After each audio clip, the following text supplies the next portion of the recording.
My phone vibrates against the kitchen counter, its screen glowing with my mother's name. I hesitate, my thumb hovering, knowing nothing good waits on the other end. When I answer, her voice cuts through like a blade. Emily, you are no longer part of this family. Stay gone. The words land heavy, each syllable a stone sinking into my chest. I swallow hard, my throat tight, and manage only one word in response. Okay. I hang up, my hand trembling, and something inside me fractures, a clean break I know will never mend. My mother, the woman who raised me, just erased me with a sentence, and my father, as always, will back her without question. That is what stings most, his silence, his nod in the background, his refusal to ever challenge her cruelty. I sit at my desk, staring at the laptop screen, my heart pounding.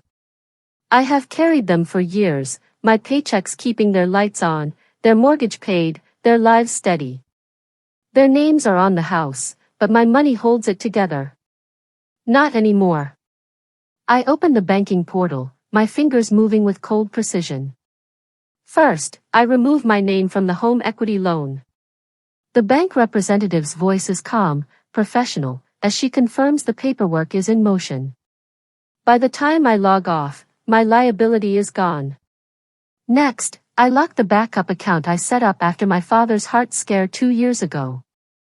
It was meant for emergencies, but I find Uber Eats charges in the transaction history. Finally, I cancel the property tax autopay on the county website.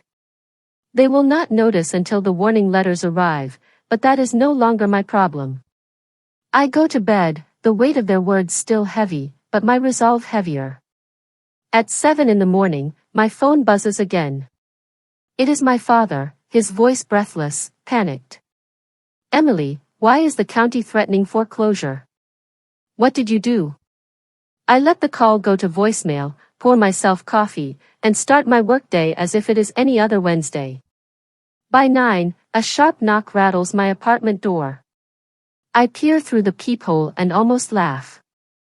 My father stands there, his face a mix of irritation and confusion, like someone told him the sky is green. Next to him is Rachel, my ex-girlfriend, her familiar worried expression pulling at something I thought I buried 8 months ago. We parted cleanly, no drama, just a quiet end. Seeing her now, standing with my father, feels like a betrayal I cannot name. I open the door but say nothing. My father launches into a speech, claiming my mother's words were a misunderstanding, a heat-of-the-moment outburst. Rachel stands silent, her eyes darting, like she has been coached. I look at her and ask, "What are you doing here?" She blinks, caught off guard, and mumbles something about caring, about wanting to make sure I am okay. Her voice is neutral, but I see through it. My father brought her to manipulate me, to tug at old feelings, to pull me back into the role of the dutiful daughter who fixes everything. I stare at them both, my chest tight with clarity. I step aside, point to the hallway, and say, "Leave." Rachel looks like she wants to speak, but she does not. My father's jaw tightens, but he stays silent too. They walk away, and I lock the door. For years, I believed if I was good enough, helpful enough, they would see me, respect me. I paid their bills, worked overtime, canceled plans to keep them afloat. Now, they have cut me out, but they forgot one thing: I can cut too. As I sit in the quiet of my apartment, I realize this is only the beginning. They will learn what life looks like without me. And I am ready to let them. The 2 days after my father and Rachel left my apartment are eerily quiet. No calls, no texts, no knocks at my door. The silence feels like the calm before a hurricane, heavy with the promise of chaos. I know this game. My parents have played it before: ignore the problem, let it fester, then return with a performance of victimhood.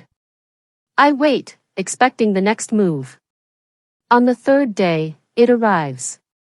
My phone lights up with a text from my mother. "You need to grow up and stop acting like a child." I stare at the words, my jaw tight. I delete the message without responding. An hour later, another comes. Your behavior is hurting this family. The familiarity of it almost makes me laugh. It is always the same script. They wound me, but I am the one tearing us apart if I refuse to absorb the pain. I mute her number. That night, my father tries calling. No voicemail, just a missed call notification. Then another, and another. I mute his number too. The next morning, a bank alert pings my inbox. Someone attempted to access the backup account. They tried to move money without asking, assuming I would not notice. They do not know I locked it down days ago, stripping their authorization. I lean back in my chair, a bitter laugh escaping my lips. They still think they have control. I log in again, and this time, I do not just lock the account, I close it. I transfer every cent to my primary account. That money was mine, deposited for their emergencies, not for them to siphon behind my back. I do not tell them. Let them discover the empty balance themselves. Around 10 that evening, my phone buzzes with a message from my sister, Sarah. Her name alone twists my stomach. We have always gotten along, mostly because I never challenged her neutrality. She stays safe, silent, never picking a side. Her text reads, "Hey, just wanted to see how you are doing. Is everything okay with mom and dad?" I wait, staring at the screen. Minutes later, another message arrives. I talked to dad. He said things got tense. I do not want to pry, but maybe I can help. It clicks then. They are out of options, their grip slipping, so they send Sarah, the peacekeeper, to smooth things over. I call her. She answers on the first ring, her voice soft, concerned. She asks how I am, says she is worried. I cut through her words with one question. Did Dad tell you to call me? Silence stretches across the line. Yes, she admits finally. He is freaking out about the house. The county sent something. He said you took your name off the loan, that you are not helping anymore. I stay quiet, letting her words hang. She continues, he is really stressed, Emily. Mom is not handling it well either.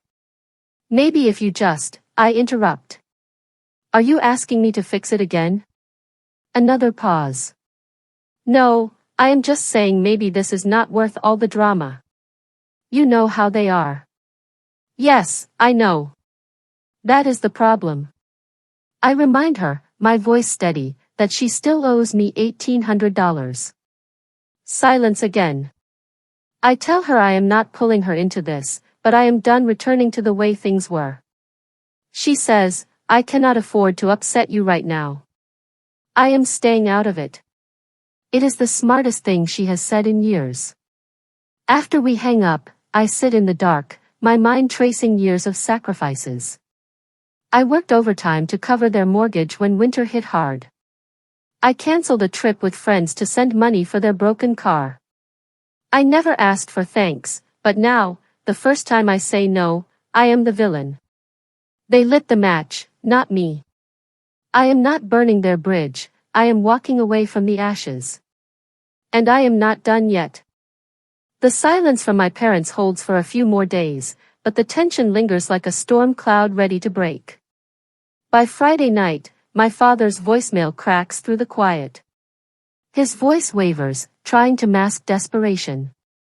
Emily, we are just asking for a little help until things stabilize. You are still part of this family, whether you like it or not. That last line, whether you like it or not, makes me shake my head. They exile me, insult me, then expect me to forget and fall back in line.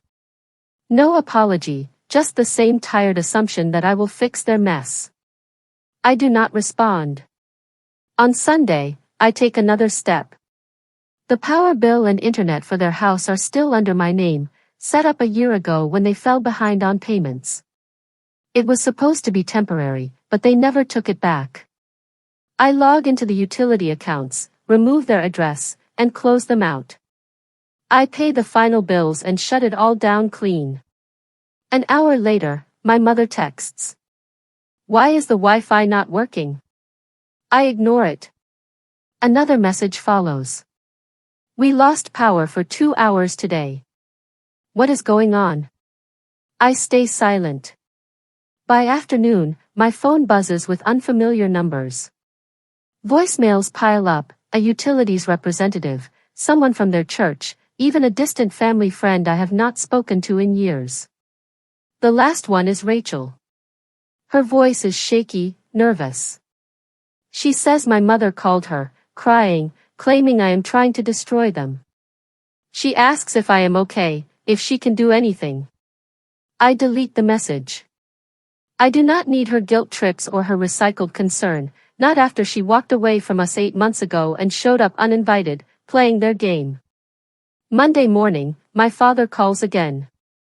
His voicemail is different now, sharp and cornered. Fine, Emily. If you are going to turn your back on us, at least give us some notice next time. We are scrambling over here. It is the tone I have been waiting for, the shift from arrogance to defeat. I moved to the shared insurance policy next. When my mother lost her job's coverage, I added her to my plan, paying the premiums every month without telling anyone. She never even thanked me. Now, I remove her. The confirmation email arrives 2 days later. Her coverage ends at the month's start. I do not warn them. Let them find out. That evening, Sarah texts again. Did you take mom off your health insurance? I reply with one word, yes. She does not respond. Her silence tells me she understands. This is not revenge. This is boundaries, consequences they never faced because I always stepped in. They did not lose me, they gave me away. Then, Wednesday morning changes everything. I leave for work as usual, but when I return, an envelope is taped to my apartment door, my name scrawled in my mother's jagged handwriting. I stand in the hallway, heart pounding, before pulling it down. Inside are 6 pages, ink smudged, words spilling out like she wrote them in a frenzy. It is not an apology. She writes that I have disappointed them, that family does not abandon each other, that I am acting like a stranger. She says I am erasing the blood that binds us. The final line chills me. What did it, though? You will regret this when we are gone. I read it twice, then toss it in the trash. They have no idea what regret means. That afternoon, the twist comes. My phone buzzes with a text from Rachel. I need to tell you something. It is about your father. I hesitate, curiosity outweighing my resolve. I tell her to go ahead. Her next message is a wall of text.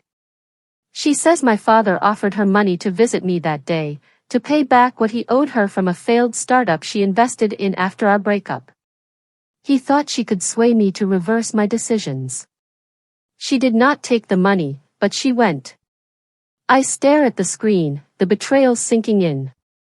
My father tried to buy my ex to manipulate me. It was all a transaction, another desperate grab for control.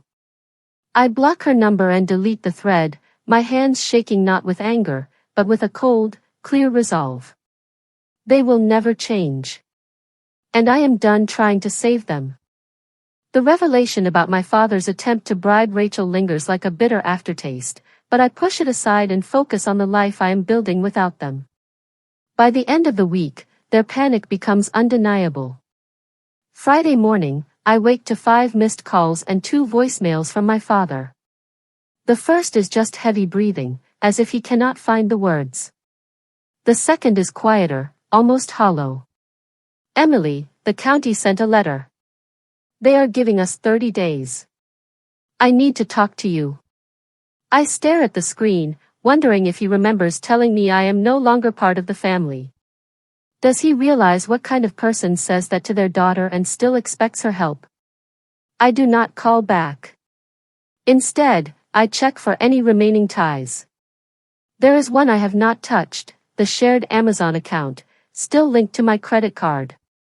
I scroll through the order history, vitamins, cleaning supplies, a Bluetooth speaker, all shipped to their address.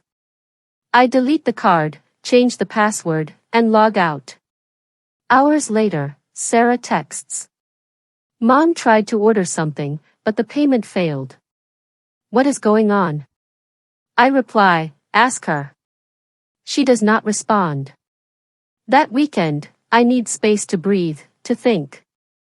I turn off my phone, book an Airbnb upstate, and spend 2 days walking, reading, and sleeping. The first night, sitting outside with a drink, I realize I have not thought about them in hours. It feels like shedding a heavy coat I did not know I was wearing. When I return, the messages have piled up, not from my parents, but from their orbit. Neighbors, old family friends, someone from their church, all wanting my side of the story. Apparently, my parents are telling everyone I abandoned them. I ignore every message. They can spin whatever tale they want, I owe no one an explanation. Then, a week of silence follows. No calls, no texts, no letters. I almost believe they have given up, but Sarah calls out of the blue. I hesitate but answer. Her voice is tired, strained. They are selling the car, she says. They are talking about a loan from the credit union to cover the missed property taxes. I ask why she is telling me. She says, I think they finally get it. I ask if they mentioned me. No, she says. Not once, not even your name. That stings more than I expect, not because I want their apology, but because their silence is so complete, so surgical. They cut me out as cleanly as they told me to leave. That night, I drive past their house, not to confront them, just to see. I park across the street, headlights off, and watch. The yard is cleaner, the gutters new, the porch freshly painted. A small, for sale by owner, sign sits in the grass, understated, almost hidden. They are letting go, and so am I. On the way home, I stop at a diner from my high school days. Sitting alone in a booth, I sip coffee and stare at the Formica table, wondering how long I tried to earn their approval, their respect, a real place in their family. They told me I am not part of it anymore, and for the first time, I believe them. But instead of pain, I feel relief. They are not my responsibility. They never were. A few days later, an email from the county clerk's office arrives, my name in the subject line. It is a deed transfer. The house is sold, bought by an LLC that flips distressed properties. Attached is a retroactive release form from the backup account I closed, dated the day I cut them off. They erased my name from their financial world, as if I never existed. I close the documents and sit still, not angry, not relieved, just quiet. The machine that hummed in the background of my life, their demands, their crises, has finally stopped. I am free, not because I wanted them to fall, but because I needed to stand. And now, I am. A month passes without a word from my parents. No texts, no voicemails, no handwritten letters taped to my door. I keep waiting for another manipulation, a guilt trip through Sarah, or a dramatic plea to pull me back. It never comes. Instead, I notice something new, indifference.